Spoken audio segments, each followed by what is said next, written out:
वहीं supreme court का मध्य प्रदेश की सरकार को निर्देश, भोजशाला के पास जगह उपलब्ध करने के निर्देश दिए गए हैं। नमाज के लिए जगह उपलब्ध कराने के निर्देश दिए गए हैं। ये बड़ी जानकारी आपको दे दें, सुप्रीम कोर्ट ने दरअसल ये निर्देश जारी किए हैं। भोजशाला के पास में नमाज भी पढ़ने की जगह मुहैया करवाए यहाँ पर। इसके लिए मध्य प्रदेश की सरकार को ये नोटिस दिया गया है। देखिए, मुस्लिम समाज की तरफ से जाहिर तौर पर लंबे समय से इस बात को लेकर, जब से फैसला आया कोर्ट का, उसके बाद से ये अपील यहाँ की जा रही थी और अब भोजशाला के पास में जगह उपलब्ध कराई जाए जहां पर नमाजी अपनी नमाज अदा कर सकें।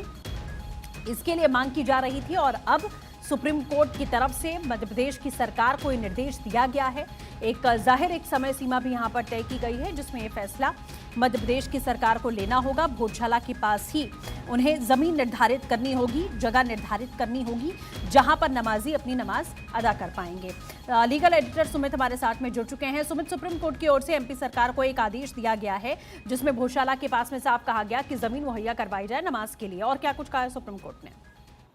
जी बिल्कुल, देखिए मुस्लिम पक्ष ने सुप्रीम कोर्ट में आरोप लगाया था कि जो सुप्रीम कोर्ट का जो पहले का आदेश था उसके मुताबिक भोजशाला के पास जमीन जो है वो नहीं दी जा रही है नमाज अदा करने के लिए, और जो जमीन मध्य प्रदेश सरकार की ओर से दी जा रही है वो करीब 1.3 किलोमीटर दूर है भोजशाला साइट से।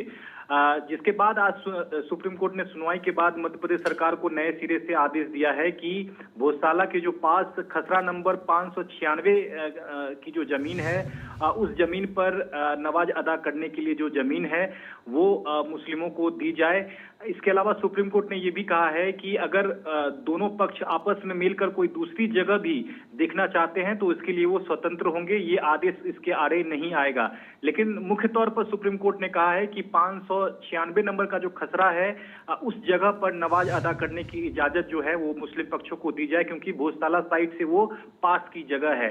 इसके अलावा सुप्रीम कोर्ट ने ये भी निर्देश दिया है मध्य प्रदेश सरकार को कि तमाम इंतजाम जो है वो नमाज अदा करने के लिए की जाए। शुक्रवार 1 बजे से लेकर 3 बजे तक जो नमाज अदा की जाएगी मुस्लिम पक्ष की ओर से, उसके लिए तमाम इंतजाम जो है वो की जाए। और इसके अलावा बाकी जो वैकल्पिक जगह अगर देखना चाहते हैं तो दोनों पक्ष आपस में देखकर दूसरी जगह भी चिन्हित कर सकते हैं। बिल्कुल ठीक है सुमित, आप लगातार इस खबर पर नजर बना रखिएगा, अपडेट लेते रहेंगे। फिलहाल के लिए बहुत बहुत शुक्रिया।